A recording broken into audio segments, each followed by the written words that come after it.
Rightio. Good evening, folks. Thank you very much for joining us. Okay, again, thank you very much for joining us this evening for another Discover Wildlife evening.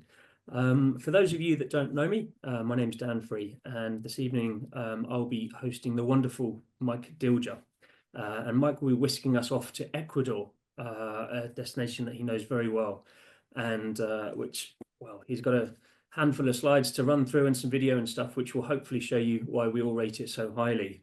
Mike's been leading for us for a number of years now, initially leading trips to the Somerset Levels in the UK, but he's proven himself to be such a fantastic leader that he's now leading a number of trips overseas for us, and Ecuador is just one of them.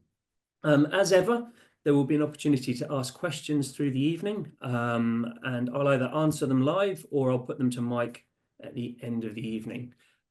There will also be the opportunity to request details of this trip and also some of the other long-haul trips that Mike leads for us at the end of the night, and that will be presented just as a poll. So do hang around for that.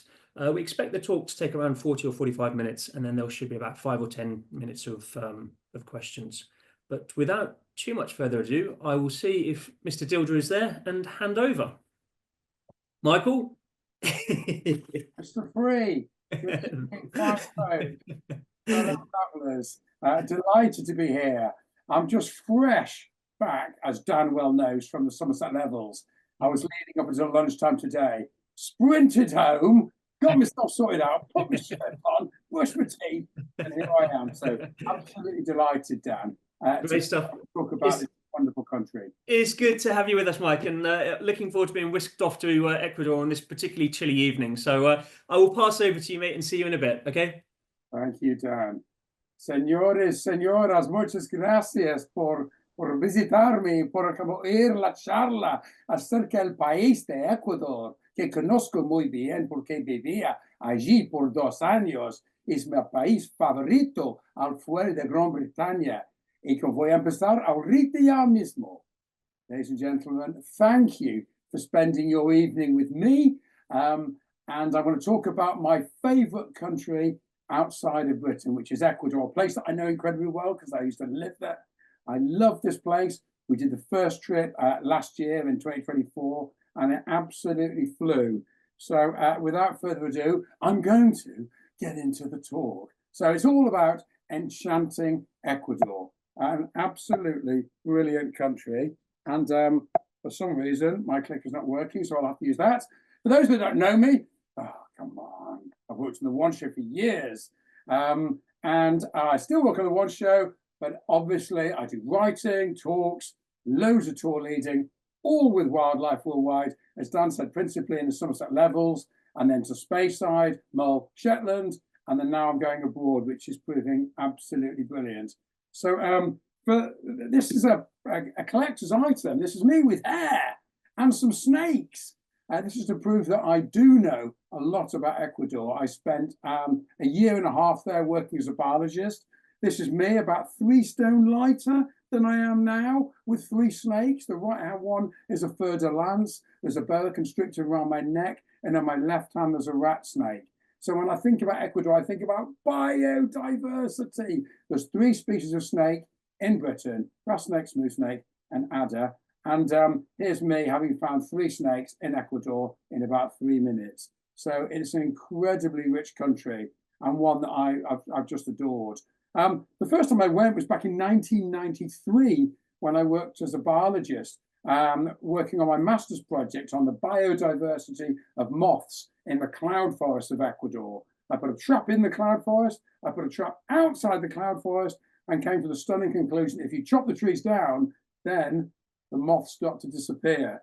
And that set me off on my love affair with all things South American, and particularly Ecuadorian. So after that, I worked in the Amazon as a rainforest biologist, climbing right up on top of a tower, identifying birds of prey. And then I went back again in 1999 to work as a biologist in the Cloud Forest Reserve. So it's a country I flipping adore. For those of you who don't know it, it's that little pink country. So if you're looking at the Pacific Ocean, if you come down from Central America and Panama, on the western side, you've got Colombia, Ecuador, and Peru. Now, you've got the massive chunk of Brazil, But Colombia, Ecuador, and Peru are actually more biologically diverse than Brazil, because not only have they, all three of those, got a chunk of the Amazon rainforest, they also straddle the big letter M that is the Andes. Although Ecuador's only got 2%, you can see the eastern region there, that's the Amazon rainforest that is within the country of Ecuador. Even though Ecuador's only got 2% of the Amazon, it's the richest 2%, the western side of the Amazon that Colombia, Ecuador, and Peru share is incredibly diverse. And you can see that brown patch is the massive Andean chain that runs like a spine the whole way through South America, through Colombia, Ecuador, Peru, a little bit of Argentina, a little bit of Chile, going right the way down to the Tierra del Fuego. And now that's like a big letter M, if you can imagine. It's quite hard to see. So the side next to the coast is what we call the Occidente, and you rise up the mountains, you go into the Inter-Andean Valley, the bottom of the M, you go up the eastern Cordilleras, and then you slide all the way down into the Amazon rainforest. And the beautiful thing about this trip is we see a lot of both the Andes, the forest on the slopes, and also the Amazon, also the Amazon rainforest. So that's a kind of geological map, if you will, of the area. And this is where all the cities are. You can see Quito right in the center there. And obviously there's the famous place of Guayaquil, the famous city of Guayaquil down south. We don't really go down the south at all. We start by flying into the country of Quito. And what a city it is as well. This is the La Ciudad Viejo, the old part of the city. We stay in the slightly newer part, but the city of Quito nestles right in that inter-Andean corridor. I think it's the second highest capital in the world. It's 2,850 meters tall. So when you land, you'd be quite surprised, actually. You're a little bit out of breath. So you've got to take it easy when you first get there. Just get yourself acclimatized. Really nice and warm during the day. Can be a bit chilly at night, but you know, nothing a fleece can't handle. Just take it easy for the first while until you get used to acclimatized to that high altitude, the high altitude conditions in Quito. So we only probably spent about a night in Quito before we head off to some fantastic reserves. So if you imagine, if you're looking at Quito in the Inter-Andean corridor, we go to Maquipacuna, which is just northwest of Quito. So it's on the Occidente, the western side of the Andean mountain chain. So if you imagine if you're a raindrop, I'll do that in a minute. I'll talk about the rain. We see lots of cloud forest. So we're on the western sides, and we actually visit Maquipacuna, the place I used to work as a resident biologist, one of the reserves I know best on the planet. And we'll pop in also to Mindo and spend a few hours also at a fantastic place called Alambi, which you'll really love, because I want to show you a video of our time in Alambi recently. So cloud forest, it's just, for me personally, the most fabulous habitat on the planet. Some people like the Okavango Delta, some people like the Great African Plains, some people like the Amazon or the Congo or the polar regions or the Antarctic. I like cloud forest in South America. So here we are on the western slopes, and it's called Bosque Tropical Nublado, which means cloud forest, tropical cloud forest. So if I'm a raindrop in the Pacific Ocean, the prevailing winds are easterly. I join all the other raindrops, form a cloud. I go over the Occidente, the lowland area of West Ecuador, and we're forced up the Andes. We condense as it gets cooler, and then the cloud actually sits in the cloud forest. It's an amazing, weird, surreal habitat.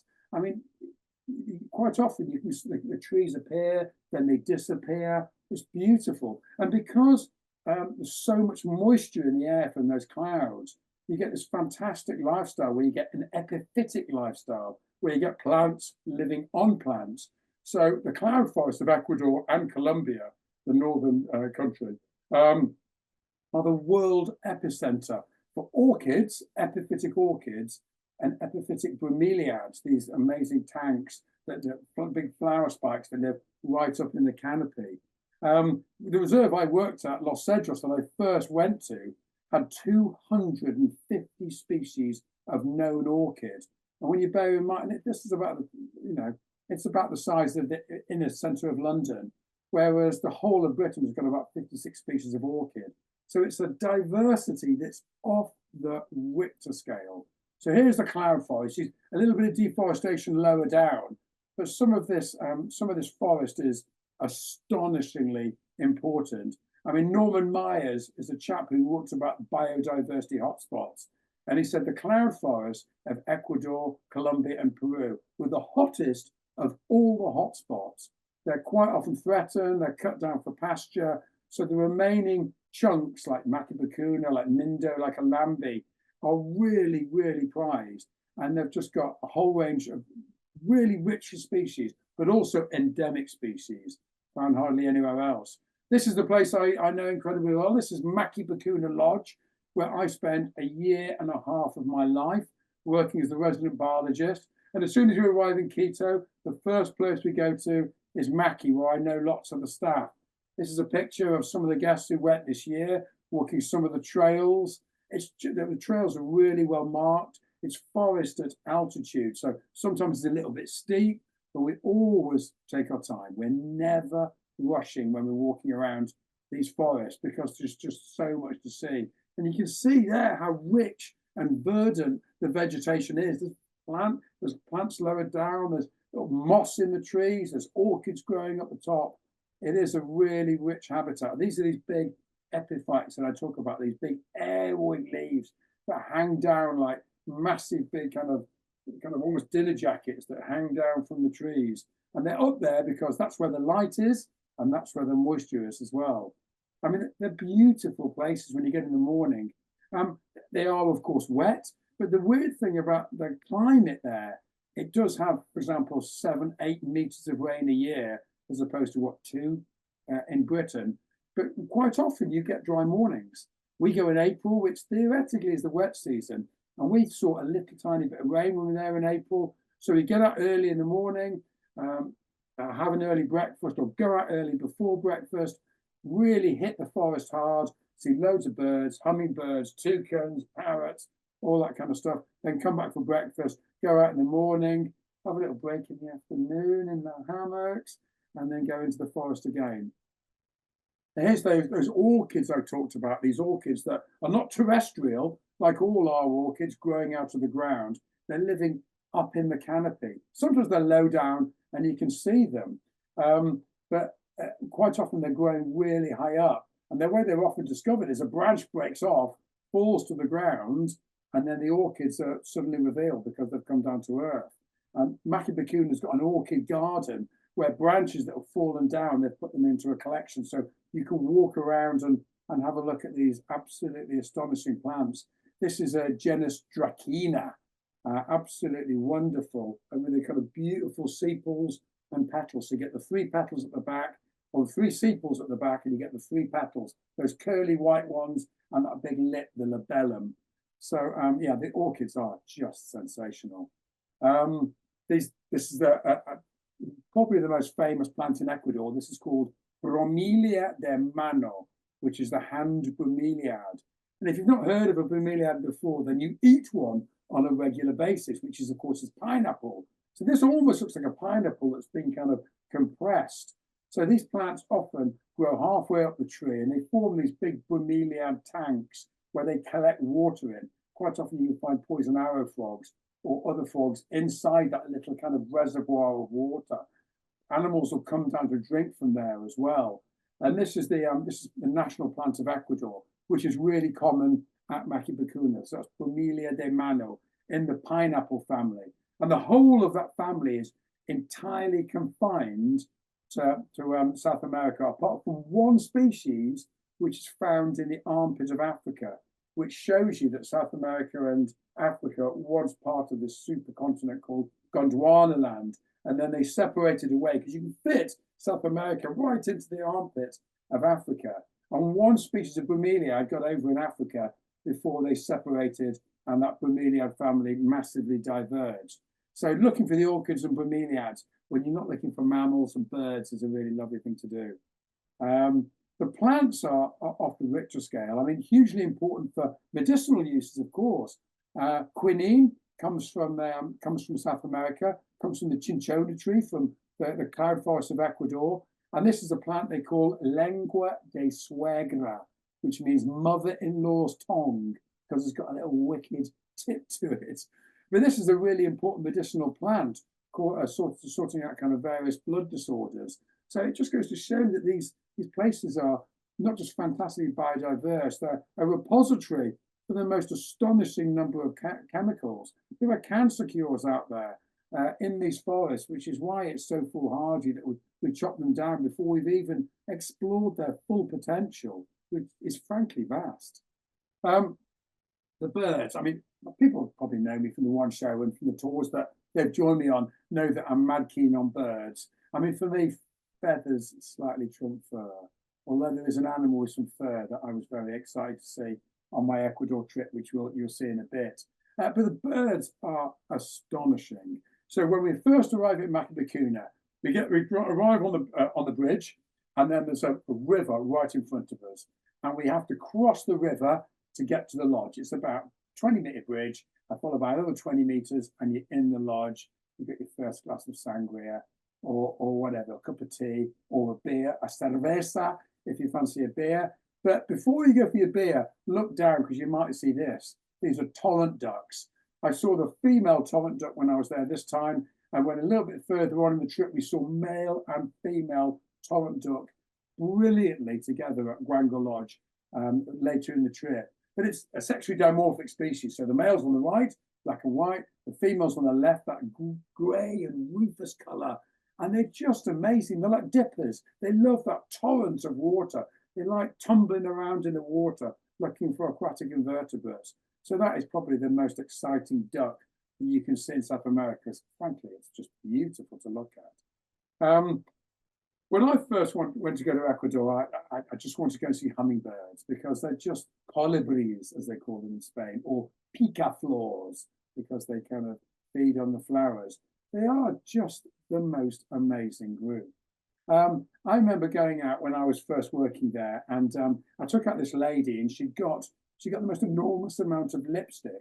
Now, there's a plant that looks just like that. It's a member of the rubiaceae with huge big lips, and it's pollinated by hummingbirds. And this lady had this really bright red ruby lipstick, and these hummingbirds kept coming like this. They were totally freaking her out because they thought it was the flower, but it wasn't. It was a red lipstick. So you can get really close up and personal with some brilliant hummingbirds. I mean, there's nothing better, from my mind, nothing better on the planet than sitting with a beer and a pair of binoculars and your birds of Ecuador, identifying birds coming into hummingbird feeders. It's just an absolutely joyous occupation. You can spend lots of time there and just identify the males, the females. They're not afraid of people at all. They're the most fantastic photographic opportunity. They are a stellar bird. And I'll show you a clip in a minute just to prove that. But there's also wonderful birds like this. I mean, they're birds, they're so colourful. This is a broad-billed motmot, and it's got a rufous head, little blue chin, and that turquoise back, and lovely blue tail feathers, with a little naked patch, and then these two little eye spots, or two little spots of feathers at the end. And it swings like a pendulum when they're in the forest. And these are really common around the Macabacuna Lodge. And I know some of you may be able to hear this and some not, but I've got the call of the motmot. So hopefully you should be able to hear it. If not, then apologies. Just enjoy the image of the bird.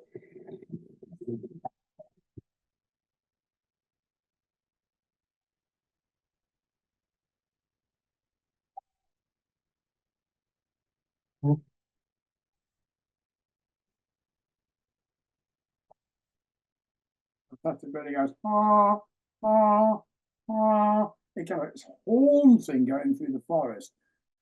Hummingbirds, brilliant. Tanagers, they're just almost a bit bigger than warblers. Kind of, some of them are almost as big as a blackbird, but they've just got a diversity of plumage that is just amazing. This bird is called a paradise tanager. I mean, look at the feathers around the eye, that green, the yellow on the rump, the bright blue on the flanks. It's a bird. I mean, if I die and go to paradise, I want these birds flying around me. It's an absolute Bobby Dazzler. And when we're there, identifying the tanagers is such great fun. We probably get kind of maybe 15, 20 different species of tanager, most of them beautifully plumaged as well. So there's golden tanager, there's saffron-headed tanager, there's bay-headed tanager, there's palm tanager, there's scarlet tanager. There's so many different species. When I first decided I wanted to go to South America, I was probably about 17 or 18, and I used to drink, the first alcohol I ever drank was Guinness. I mean, there was an advert called Guinness, it said, the strapline was Guinness is good for you. And it featured a toucan. And I always think, why does a stout that's brewed in Ireland, why does it have a South American bird advertising it? I never quite solved that problem. But I used to drink Guinness and look at this toucan on the poster and thought, I've got to see this before. I've just got to see some toucans at some point in my life. And this is it's a toucan. It's called a toucanet. This is the crimson-rumped toucanet. And we saw this brilliantly while we were there. You can't quite on this picture see it. You can't see my bum either. See the crimson rump on this crimson-rumped toucanet. See a little bit actually, just behind the wing coverts there. It's got little orange tips to the tail, and it's a toucan in miniature. And when you see these eating fruit around the lodge, it's a really special moment.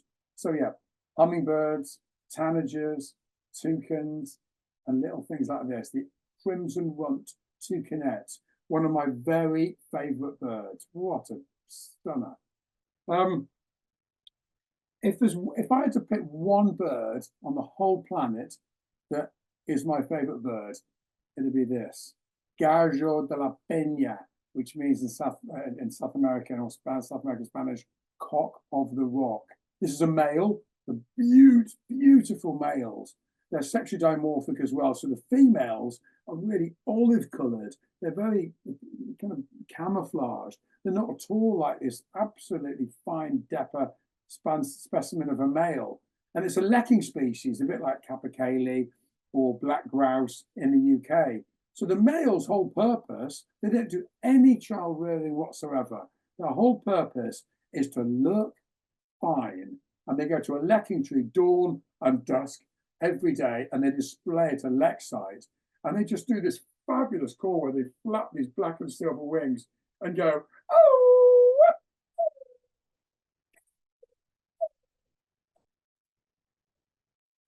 And just gorgeous to look at. The female's watching and she's kind of unimpressed by what she's seeing.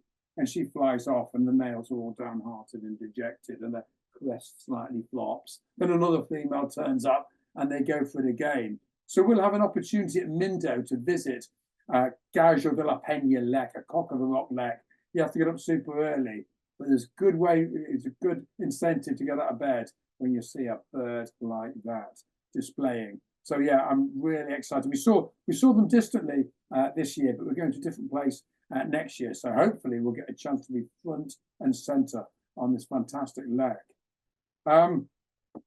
This is one of my favorite birds as well. Probably Andean cock of the rock and toucan barbet are two of the most famous birds for the cloud forest of Ecuador. It has a local name, El Yumbo, and it's got the most amazing call that just echoes through the forest. They could travel a mile, 2 miles, and unlike the Andean cock of the rock, male and female look the same. So they've got just the most incredible plumage. I mean, black head, red eye, grey all around the throat, scarlet breast, and it's got this kind of burnt umber sienna colour. It's got kind of blue in the wings and a greyish tail and a blue rump. And the male and female sit next to each other on a branch. And they start off slowly. The male jumps and goes, ah, female goes, ah, male goes, ah, and they speed up and go, ah, ah, ah, ah, ah, ah, ah, ah, ah, ah, ah, ah. It's like an ambulance in the rainforest. And when you hear that from miles away, you know you're in northwest Ecuadorian cloud forest. One of my favorite birds. So this is a proper toucan. You've been seeing little toucanet. This is the plate-billed mountain toucan. an incredibly restricted range. So you find it in northwest Ecuador, southwest Colombia, on the western slopes of the Andes, between about 2,500 meters and about 3,000 meters. So a little strip along northwest Ecuador and southwest Colombia. And when you get a chance to see this, it's really, really exciting. We saw them. We saw a very similar species this year, which is a very similar species on the other side of the Andes called grey-breasted mountain toucan. But this is a really rare bird. So a red letter day when you see a toucan like this, and a really specialized bird of the Ecuadorian cloud forests. It's not all about orchids and bromeliads and birds, of course. There are a number of mammals. I think it's safe to say, if you want to go for the mammals, then concentrate on the birds primarily in the cloud forest, and then go bonkers for the mammals in the Amazon, because you've got a fantastic opportunity to see a huge range of mammals when we're in the Amazon. And of course, the trip involves the cloud forest and the Amazon. This is a jaguarundi. I've seen about 4 or 5 jaguarundis. We didn't see one on the last trip, but we've got every chance of seeing one every time we go in the cloud forest. So you've got a good chance of seeing things like armadillos, tamanduas, which are small anteaters. But if you're out on the trails, walking at dawn or dusk, there's every chance of bumping into something like this. So always keep your eyes out. Of course, the butterflies and the moths are amazing. I mean, what have we got? 50 odd species of butterfly. I mean, in Ecuador, there's probably 700 or 800 species of butterfly. Most of them are really hard to identify because of this thing called Batesian and Müllerian mimicry. So a butterfly that's not poisonous pretends that it looks like a poisonous butterfly so it doesn't get eaten by a bird. So you get a lot of confusing species that almost kind of sheep in wolf's clothing, if you know what I mean. But this one's really easy. This one's called Mariposa 89, which means butterfly 89. And you can see there, it's quite a common butterfly in the cloud forests of Western Ecuador. Lots of beautiful species as well. This is a day-flying ithomid butterfly. It's got these fabulous glass wings, almost like you're in St. Paul's Cathedral, or you're in the cathedral at Bath. And it's got these fantastic stained glass windows that are its wings. And this is a butterfly that flutters quietly around the forest floor, looking for mates, looking for nectar, looking, just making sure it doesn't get eaten. So looking out for the ithomid glass-winged butterflies is a really lovely thing to do. And these are all supporting artists to kind of the birds and the mammals and the plants. But I mean, the insects, as we all know, are the food chain of the birds and ultimately the mammals and loads of the insects. So if you're seeing a lot of invertebrates, it's a really great sign you're in a really rich habitat. I want to show you a quick clip. Yeah. Yeah. Yeah.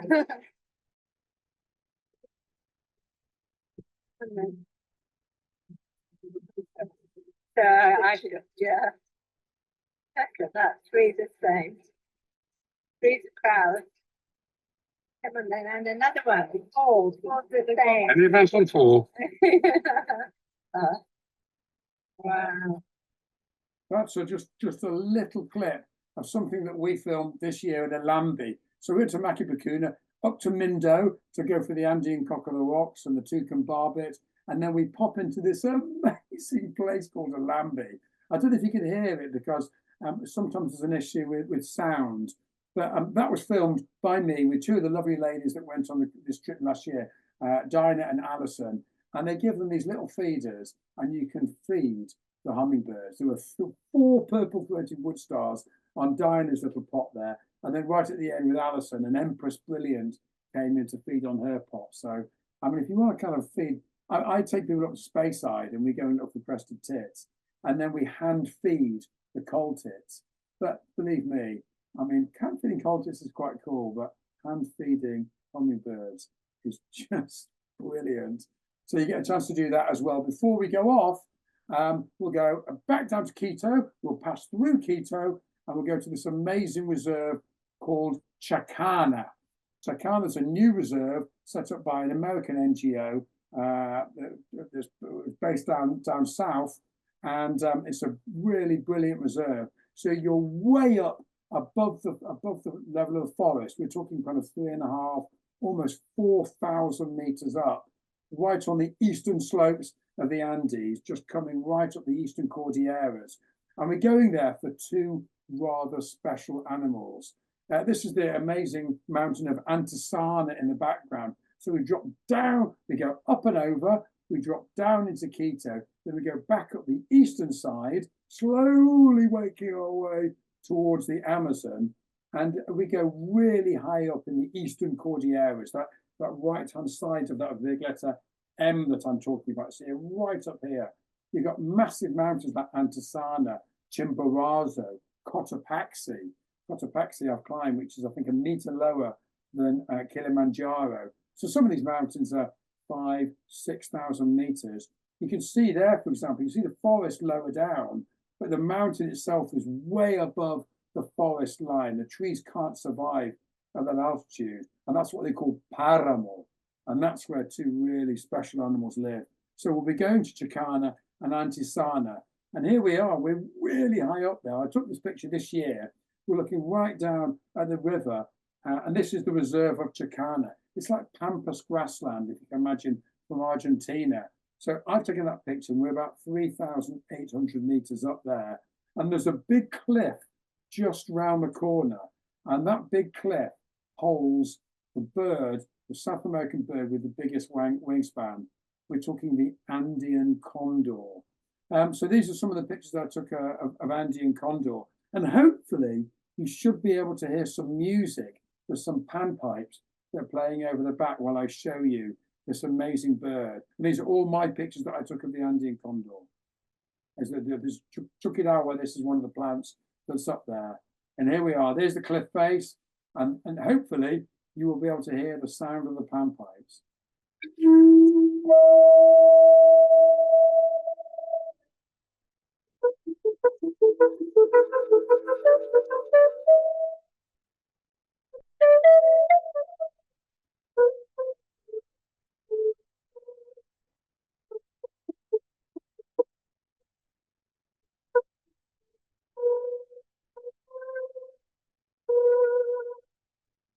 I so hope you could hear that, because that was the panpipes playing while we were watching the iconic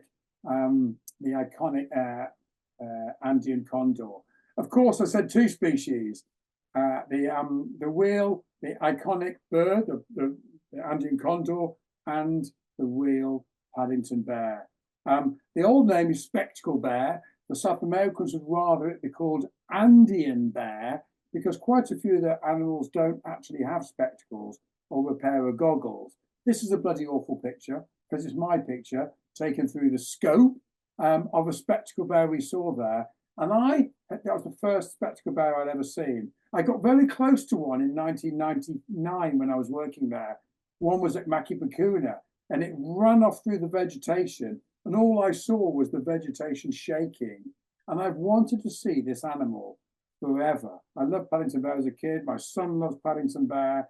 And finally, when we saw one, it took us about 1.5 days to find it. We thought we were going to fail. And then lo and behold, we managed to catch up with this big adult female Andean bear. And I have to say, there was a little tear in my eye. I mean, it was the species on the trip that I most wanted to see. It's just an astonishing animal. It lives really high up in this paramo, and feeds on all these kind of hard, high altitude plants. Sometimes it comes down to the cloud forest, and particularly Makipakuna is a really important site for it later in the year, because it comes to feed on the aguadillo, which is basically a very, very small version of an avocado. So it comes all the way down from Paramo down into the forests to feed in the trees. And it's an amazing tree climber before it goes back to the Paramo, where it probably feels most comfortable. So this is the #1 target species for the whole trip. And when I saw it, I was just, that was it. I was totally made up. I was thrilled beyond measure. So there we are. So principally, we see loads of really good high altitude hummingbirds as well. There's an Ecuadorian hummingbird, which is endemic to the high altitude area of Ecuador, which we saw really well. But principally at Chacana, we're going for the Andean condor and the Andean bear. And we were lucky, we got both of them. But, you know, we went to the right place. So after we do that, we go up the other side. We do a bit of birding right at the pass, where we get to see these amazing things like scarlet mountain tanagers, which is just one of the world's most beautiful, colourful birds. It's bright red, bright blue, black, lives in this incredibly rare habitat. And when it turns up, it's just like, oh my word. So we managed to see things like scarlet mountain tanagers. Then we drop down on the eastern slopes to a place called Guango Lodge. It's a wonderful place. And we go to and then next year we'll be slightly changing the itinerary. And rather than going back to Quito, we're dropping further down to an amazing place called San Isidro. And the reason for going to these two places is they look quite close together, but they're very different altitudes. So Guango Lodge is much higher. San Isidro is intermediate between the Amazon and the high altitude cloud forest of Guango on the eastern slopes. And you get completely different birds, butterflies, mammals, plants. So as you slowly drop down about 1,000 meters into San Isidro, the wildlife once again changes. And we got something like 380 species of bird while we were there. I went slightly birding potty, I have to admit, because the birds are so flipping stunning. So you can kind of let go as birding bonkers as me, or you can kind of bow out. I mean, doing the checklist every day was just amazing. We've seen 70 new species today. Absolutely ridiculous. So yeah, we'll certainly be going to Guango. This is the Guango Lodge, and we stay here for, I think, a couple of nights.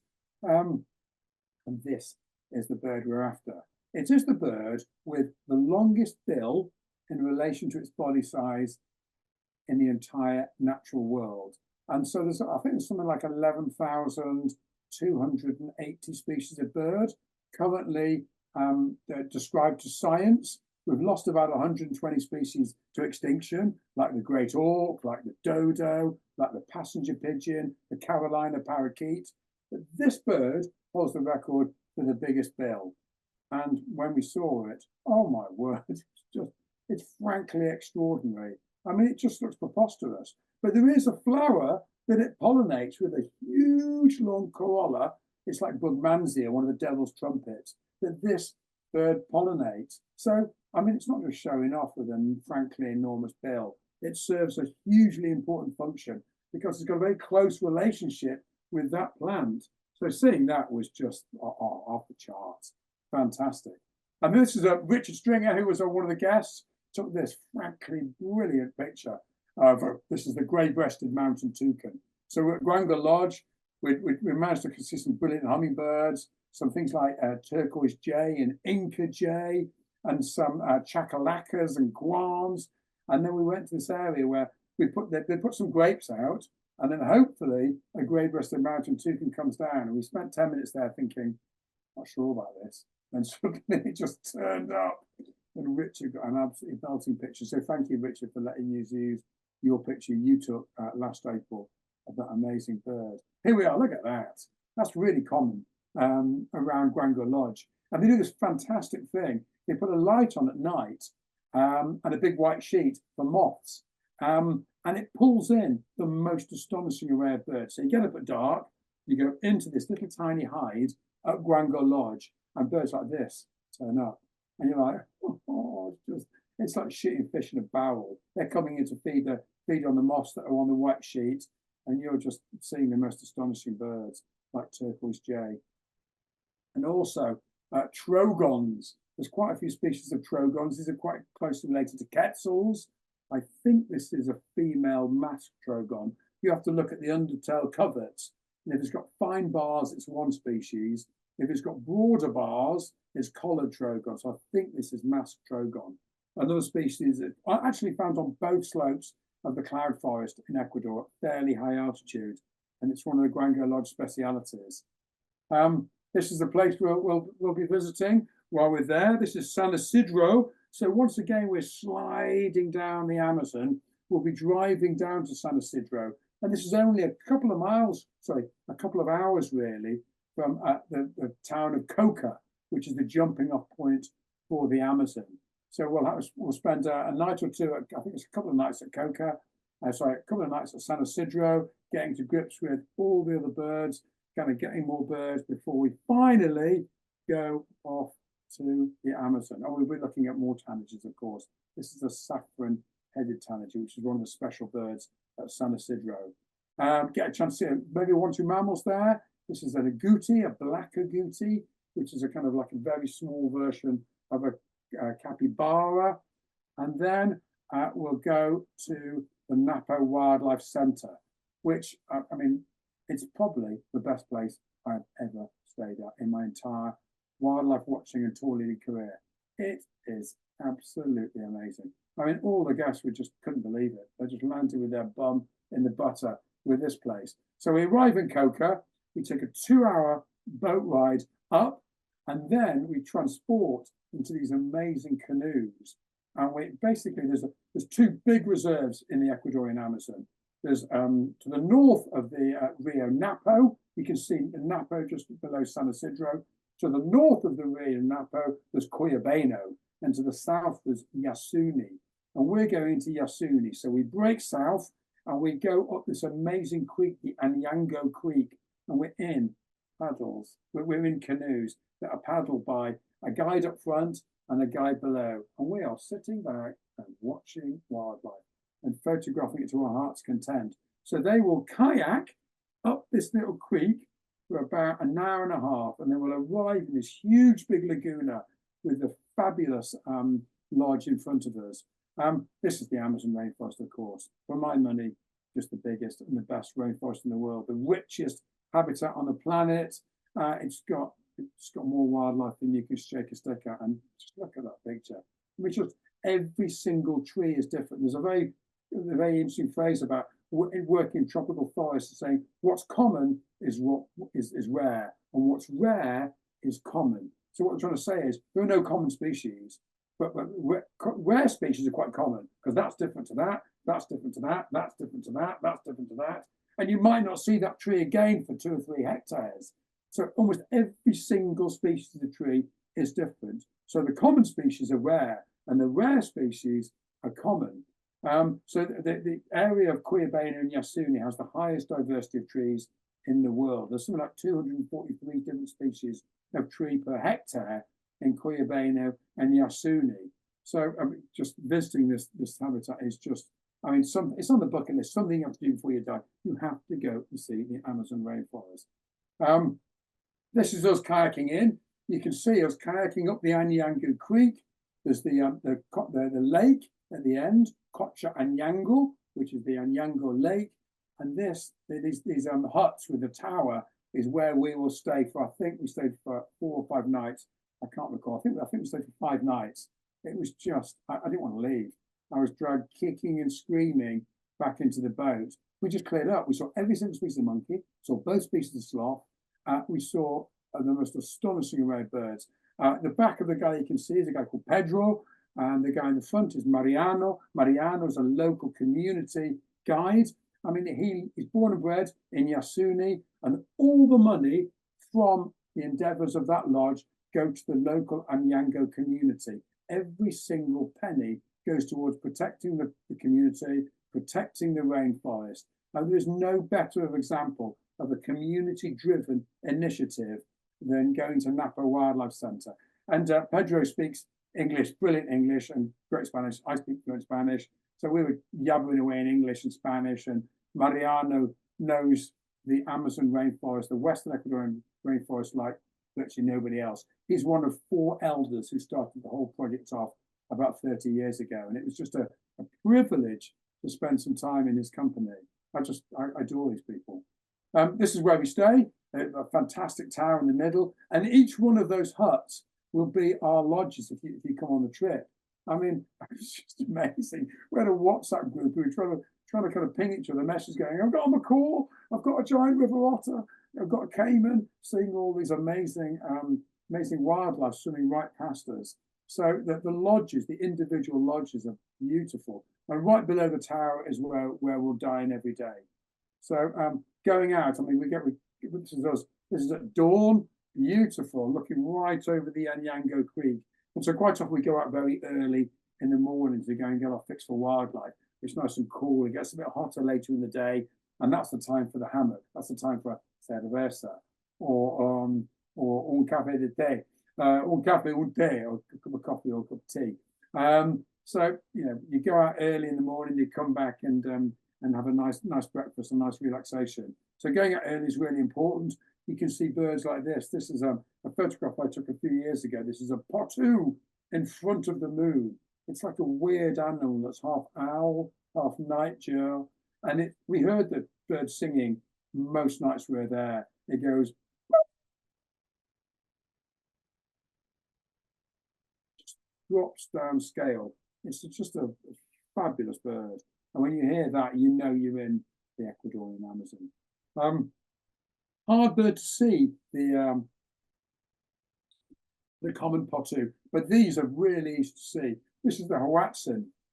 They're also called stinky turkeys because they do smell a bit when you go past, but it's one of the world's most primitive birds. And you can see why birds emanated from reptiles. They're weird in their scaling. And this bird is always found right down by the water. We saw loads of them when we were kayaking around the Anyango Creek and the lake.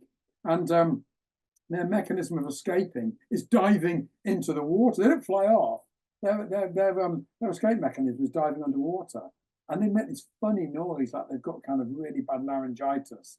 So you'll see these all, you see some kind of coughing and hiccuping and spluttering in the undergrowth. It's probably these, the stinky turkeys. But it's an iconic bird of the flooded Varzea forest, which is what we're in the Amazon. So you'll get plenty of chance to see and photograph the stinky turkeys. Because we're living in an area that's very low lying, so we're probably talking about 100, 200 meters above sea level, although we are a very long way from sea. There's a massive Andean chain in the way, of course. But the kingfishers, we've got one species, they've got 5 or 6 species. This is a green kingfisher, a little bit bigger than our kingfisher, probably about that size, but they've got a big winged kingfisher, the Amazonian kingfisher, and little tiny dwarf kingfishers as well. So great fun finding these, photographing them, and certainly identifying them. This is a picture I took of some of the guys that were on our trip. I mean, the lovely thing about going to Napo is that they just gently kayak around, and then you don't have to do an awful lot. I was with my binoculars, a lot of the guests were taking photographs, and because you're looking into the forest, you get really good opportunities to see lots of great animals. There's 11 species of monkey in Napo. We saw every single species, and we saw both species of sloth as well. I mean, the monkeys are good. I mean, yeah, first and foremost, you're looking for black caiman in the water, just hiding underneath that little quiet logs. And no problem to us, of course, so please don't worry. South American, and they're probably the species that most people want to see is the giant river otter. Now, I know this species really well because I filmed them when I first got into television. I spent 3 months with giant river otters in Peru. They are the most fantastic animal. They're gregarious, they're charismatic, they're curious, they get up late in the morning, they kind of beat up a caiman, they eat a few piranha, they go to sleep in the middle of the day when it's hot, they come out later on, they bring out their babies. And Rio Napo Wildlife Centre is really well known because it's got a family of giant river otters that live in and around the lodge. And I missed them when they first turned up by our cabanas where each of us were staying and sleeping. But then we went out onto the lake one day and this happened.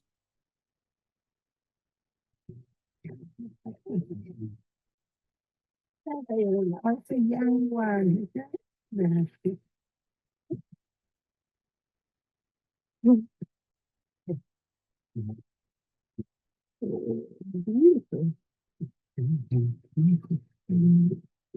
Pedro, misión acumplida.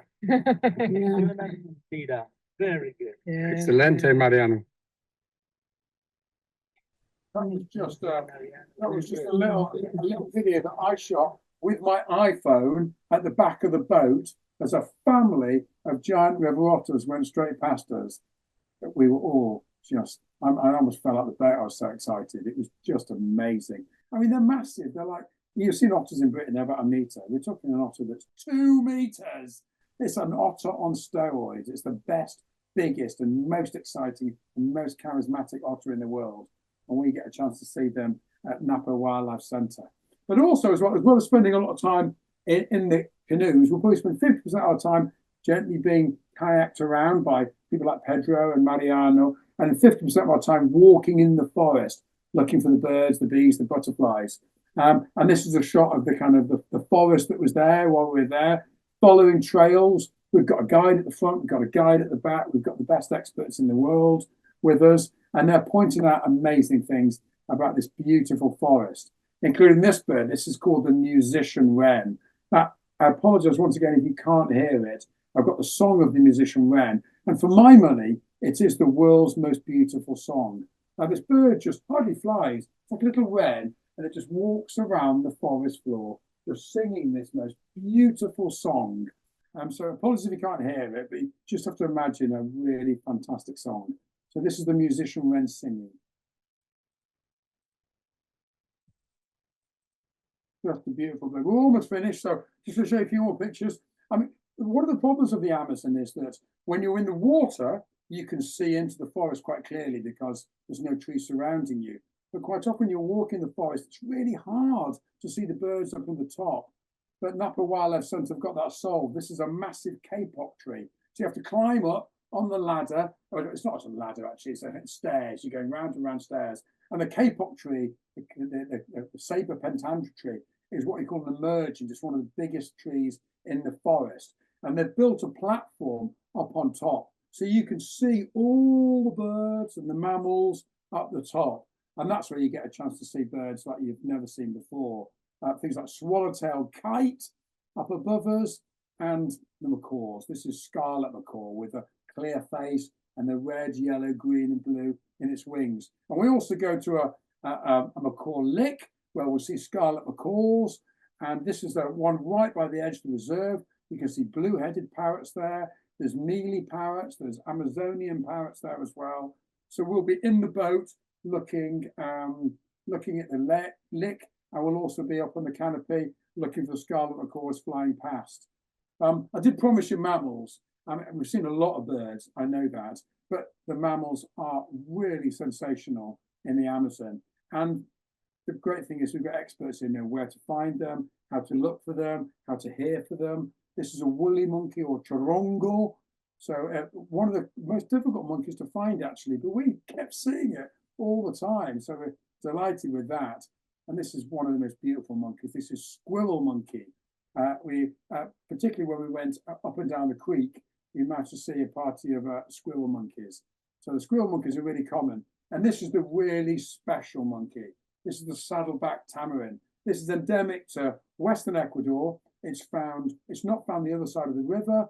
It's found only in the Napa Wildlife Centre and a couple of other really small reserves around. It's got an incredibly restricted range. But we managed to catch up with it, and it is the logo of the Napa Wildlife Centre. It's a little tiny, dinky monkey, full of attitude, goes around in family parties, often quite low in the vegetation, and they just kind of join you for a while, have a look at you, and then they go about their business. Just a wonderful, wonderful monkey, and probably the most important monkey for Napa Wildlife Centre. And of course, it's not just about seeing them, it's about hearing them. This is a red howler monkey. And if anyone's been to Central America or South America and heard the howler monkeys, when you hear them at dawn and dusk, it's amazing. They've got this huge gular pouch, and they echo this call around the rainforest. It's like a and it cuts through the forest. And we have plenty of opportunity to see the red howler monkeys while we're there. As I say, we saw every single species of monkey, including the 2 sloths. This is my picture of a 2-toed sloth. And there's also a 3-toed sloth, which we managed to see as well. So these are amazing animals. They've got algae in their fur. They've got a species of moth that lives in their fur and nowhere else in the world. So weird. I mean, the animal is a kind of a microhabitat in itself. And they're just slowly kind of wandering through the vegetation, hiding from harpy eagles, making sure they don't get caught. But the most astonishing thing is they climb all the way down to the floor when they want to poo. They don't do a poo from the branch and go, ooh, splat. They climb down, dig a hole, do the poo, cover it over, and climb back up. And what they reckon they're doing is they're fertilizing the tree that they're feeding from. It's the most brilliant strategy. It's kind of recycling the energy, and they're often found in cecropia trees. So yeah, sloths or perezoso or bago. There's the two names for sloth. Perezoso means lazy. They're kind of not really lazy. They just take a kind of life in the slow lane. Almost there. Leafcutter ants. That's only one species you'll see. These kind of ants that are kind of carrying these leaves all the way back to this amazing bivouac nest they've got, where they're cultivating a species of lichen that grows, and it's a fungus, sorry, a species of fungus that grows on the leaves that they've chewed up and masticated. And that species of fungus is found nowhere else in the world apart from leafcutter ants. And some of these ants are so incredibly strong. They carry 4-5 times their own weight, the equivalent of like 20-30 miles for us. So I mean, you know, ants are incredibly important. The famous ant biologist Ed Wilson, who coined the word biodiversity, biological diversity. He was an expert on ants, and he said in one tree in the Ecuadorian Amazon there are more species of ant than there are in the entire British Isles. So never forget ants; they're incredibly important, and they're a super organism. They work together and operate together as effectively one giant organism, and they're really, really powerful collectively. Beautiful butterflies like the blue morpho, being called the bluest thing in the world. We managed to see blue morphos, and lots of chances for things like reptiles and amphibians. This is an Imantode snake. We saw one of the Imantode snakes while we were there, and of course things like poison arrow frogs, the famous curare, where the native Indians take the poison on the tip of the arrow and then fire it to kill animals. So lots of chance for those that are keen on reptiles and amphibians. It's not just all about feathers and fur. And I think that's just about it. So when we get to Napo Wildlife Centre, I am dragged out of the reserve. We have to leave. They kayak us back. They take us back to Coca. We fly back to Coca. We end at Quito, and it's just the end of the most amazing trip. And that's where kind of, sadly, reality beckons. So thank you for listening to me. I've slightly gone on. Dan knows I always go on. I always talk a little bit too long. Hopefully I've not gone too long, but I'm more than happy to answer any questions. Mate, that was outstanding. You did this talk a couple of years ago, I think, when we first launched this trip, but tonight's was even better. And I don't know, you make me want to go to Ecuador, and specifically with you as well. The enthusiasm's just like incredible. And you've just got so many iconic species as well, like both, you know, mammals and birds, and then the inverts and the flora as well. It packs a pretty heavy punch, doesn't it, really? I mean, the great thing is, Dan, we visit so many different habitats. We go to the cloud forest in the west, we go to the inter-Andean corridor, we go up to the high altitude Paramo, right in amongst the snow to look for the condors, and then we slide all the way down these altitudes, and all of them have their own little special birds, mammals, plants, and insects. I mean, but the close encounters for me, I mean, shooting video on my flipping iPhone of a giant river otters going past the group, and then a couple of ladies, Dinah and Alison, feeding the hummingbirds. I mean, we were in Clover. It was an absolutely brilliant trip. And I will say as well that Ecuador, I mean, there was a little bit of worry about Ecuador not being a safe country. Anything but. I mean, we have the most wonderfully warm welcome. We don't spend a lot of time I mean, theoretically, any city in the world can be dangerous. We're in the wrong place at the wrong time. We're perfectly safe in Quito. We're going to stay at a new place, which has got much more wildlife around it. Mm-hmm. And then we're off into the cloud forest, and we get, and every reserve we go to, we get a wonderfully warm welcome. Quite often they speak English.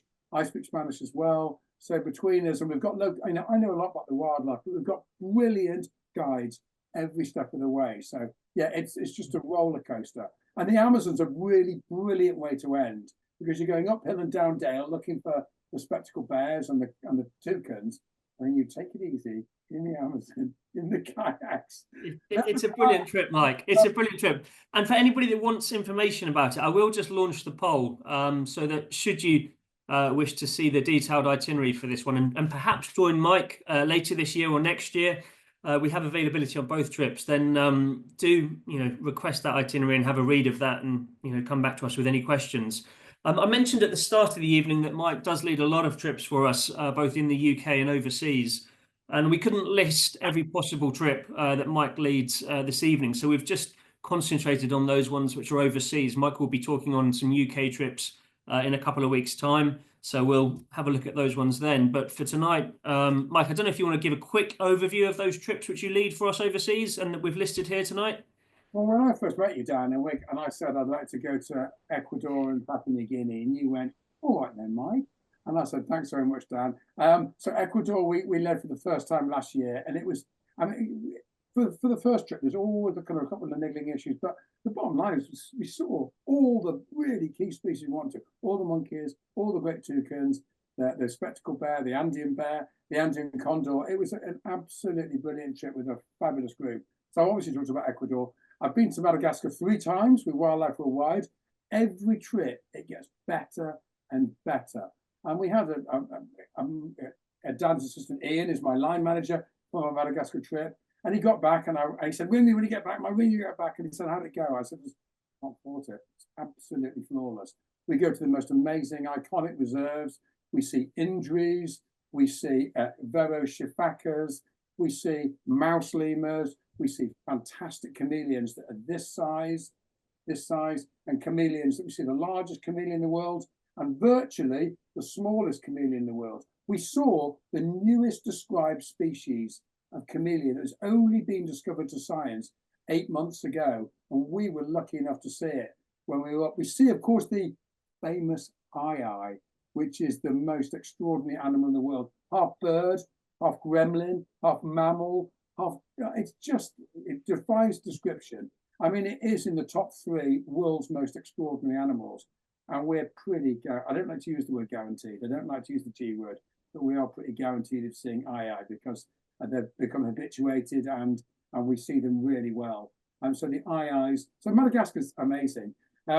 But Papua New Guinea is the place that I've wanted to visit since I was a kid. And with Dan's help and Wildlife Worldwide's help and some support, we managed to kind of send me to Papua New Guinea in July this year. Sorry, October last year. And I saw birds of paradise. What can I say? King of Saxony, Ragiana bird of paradise, blue bird of paradise. It's coming to Radio 4 near you. I did some recording while I was there. I'm writing an article for BBC Wildlife magazine, writing an article for Birdwatch magazine. I did a half-hour Radio 4 program about Dilger in paradise. And once again, I did lots of repetitions about Port Moresby. Oh, what's it like? We just had a fantastic time. I went with other bird watchers and all the tour leaders, and we just were birding from dawn till dusk. Not many mammals, but the most sensational birds. Dan also asked me to run a trip to Wildlife Indonesia, which I think is going for the first time in October. I'll put my hand up and say I've not been to Indonesia before. I spent a lot of time in Southeast Asia, in Vietnam. So I'll be doing a lot of jetting up between now and then. But my job is obviously liaising, making sure the guests are well looked after, and just making sure the trip runs really smoothly in front of the scenes and behind the scenes. I think it might be full already. Wildlife Indonesia has absolutely flown off the shelf, Dan. It is, mate. Yeah, it's full for this year, but I think there might be availability for next year. I just should mention, I've got a load of questions for you, Mike. So if you just give a quick overview of Costa Rica. Dan asked me to, Dan and Dan's assistant Chris sent me an email asking me to go to Costa Rica in 2027. And I said, yes, please. I spent 6 weeks in Costa Rica filming hummingbirds with the BBC in Andes to Amazon, and it's just the most wonderful country. It's easy traveling, it's astonishing wildlife, and we've got a festival. I've already done a couple of festivals up in Agas, and they're just brilliant fun. Loads of other guides, loads of guests, having the most amazing time. I mean, I'm a devotee already to the festivals. So when Dan asked me to go to Costa Rica, then I linked it in the diary straight away. So really excited about that. Good man. Yeah, the Ossa Peninsula is very special. You're in for a treat there, Mike. Mike, there are a load of questions to get through. There's some lovely comments from people that have travelled with you before, thanking you for your time tonight and your wonderful talk. And then there's some really good questions which I'm going to put to you, and we're just going to fly through those. Firstly, how tough physically would you say the Ecuador trip is, please? The Amazon is pretty easy. It's Mhm. hot, humid. We take it easy during the heat of the day because there's no point going bonkers in the middle of the day. The birds and mammals are taking it easy, so we'll go out early. Yep, used to use obviously insect repellent. No one had any trouble illness-wise while we're there. I mean, really good stomach. There's a little bit of up and down, undeniably. I've had a long chat with Dan when we first arranged Ecuador, and even though we're going to forest on slopes at altitude, we've arranged special areas whereby the walking is not particularly hard. And we're always going slowly. We're never racing around. Because if you're racing around, you're not seeing stuff. So the guests in 2024 had absolutely no problem. And we've slightly made it easier. We're going to stick low level at Makipakuna, because Makipakuna, all the forest goes upwards, but there's loads to see around the lodge. And then we're going to a high level place in Mindo, where a lot of the forests are at higher altitude, but are fairly flat and fairly straightforward. So it's not particularly difficult. If you can kind of walk a couple of miles, you'll have absolutely no trouble. And we go super slow. The paths are really good. The trails are excellent. We're not going to be walking around in the stinking rain. I mean, we stayed remarkably dry on the trip in April, and we'll be going in April hopefully this year and certainly next year as well. So I would say not that difficult. Yeah. You know, obviously you need a level of fitness, but we take it super easy. Yeah. And the key thing is, I guess, Mike, is that a lot of the lodges are in just amazing settings and stuff, aren't they? So if people do want to take a morning out or an afternoon out and just take it easy, they just don't, they don't feel up for a walk, then they're just going to see some amazing stuff from their rooms and from the lodge grounds. So I mean, a good example is a couple of guests felt they kind of wanted to kind of have an easy half day. They put their feet up and they just sat there with their cameras photographing hummingbirds. So there's a fruit table they let Makipakuna where they've got kind of woodpeckers coming down, toucanettes coming down. So if you fancy kind of half a day taking photographs, you don't want to kind of go and chase another vireo or another tanager. There's plenty of opportunities just to kind of like take a step backwards. So we have to do is talk to me, but it's in summary, it's not that difficult. Great stuff. Thank you, Mike. Is it suitable for kind of birders and kind of wildlife people of all abilities? If you're a complete beginner, is that an issue? No. It's really not, is it? You go as deep as you want to. You can kind of go, is Yeah. that a sandbird or is that an Esmeralda sandbird? Which is what I do because I'm a complete nerd. Or you can kind of go, I mean, all the guests did a checklist and for a couple of days, and then 2 or 3 of the real keynotes like me went through everything. But the rest of the guys are just, some are happy to do the checklist, some not. I mean, you can go as deep as you want or go as shallow as you want. I mean, there are birds that blow your socks off that are really easy to identify. So, I mean, beginners, it's brilliant. You can identify 350 species of bird, or you can just enjoy the 50 showiest ones. It's not exactly. The wildlife and wide trips they're not hardcore listing trips. This is it. They're kind of all about immersing yourself in the environment and really enjoying the wildlife. We don't work hard. We don't bird and wildlife watch hard. We watch smart.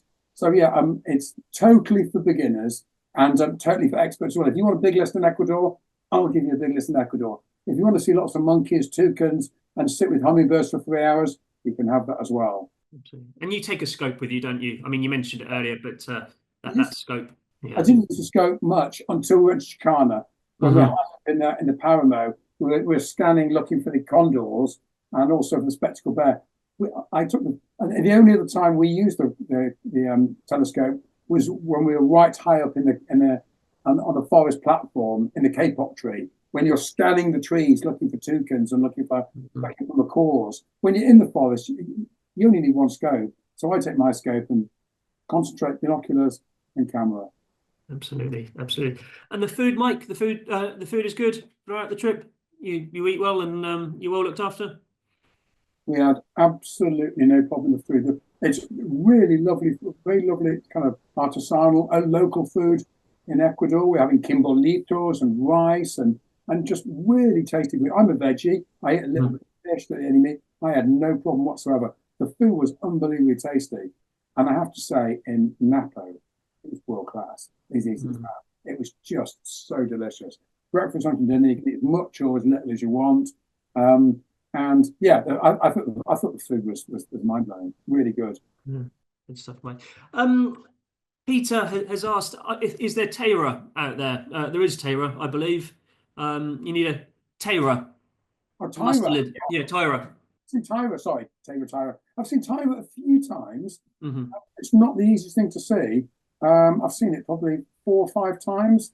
It's like this kind of weird, kind of big half cat, half mustard on steroids, and it's a forest animal. I would say the chance of seeing it you've got a chance. We didn't see it on this trip, but there certainly is Tyra there. So yeah, I mean, certainly now we cleared up on all the monkeys and all the sloths, and we had a couple of terrestrial mammals as well. So yeah, it's not common, but you've always got a chance when you're in that. Exactly. It'd be a chance encounter on like a path or something like that, just running across that. That's how I've seen them previously elsewhere in South America. But you just need a big slice of luck, don't you? Right place at the right time. One that went before me and had giant armadillo. I was Really? No way. It's insane, isn't it? Armadillo, which is something I've always wanted to see. Yeah. But the beauty of these things, I love forest because you go in there and you just never quite know what you're going to see. You might miss something, but then you might see something that blows your socks off. It's just all out there waiting to be discovered. And we've got brilliant guides who can't wait to show it to you. No, good stuff, Mike. Good stuff. I think we're getting there with the questions. I don't know if you can just flick to the next slide, Mike. I think we've got one at the end there, haven't we? Mike, we've got a couple of other questions relating to some of your other trips, but we'll actually answer those tomorrow, guys. If you don't mind, we'll contact you directly, just because they're not necessarily relevant for the Ecuador talk tonight, but we can help you with those tomorrow. Indeed. But next week we have got Mike again. He's back for a second sitting. So he'll be talking about the British wildlife trips that he leads for us. That'll be a fascinating show as well. And then the week after that, we've got Alex Hyde, the wonderful Alex Hyde, the macro photographer Alex Hyde, joining us to talk all things macro photography. Mike, I think these good people probably need to get on with their evenings and maybe have some dinner or get to bed or whatever. But thank you so much for tonight. You've been outstanding as always. And yeah, some lovely comments, which we'll share with you tomorrow. That's fantastic. Well, thank you. I've lived so many trips with wildlife worldwide now. I've got lots of friends who kind of become friends who kind of come with me on lots of trips. So hello to all the good friends that I know that I've led, and I hope to see you again soon. And yeah, you, Dan, are keeping me very busy this year. And for that, I'm enormously grateful. I like wildlife. I like talking about wildlife. I like meeting people. I like banging on about wildlife with people. I have the perfect job. Good man. On that note, good night, everybody. And thanks again, Mike. Take care, yeah? Cheers. Speak Good to you night, soon. everyone. Thanks again for listening. Bye-bye. Bye-bye. Bye.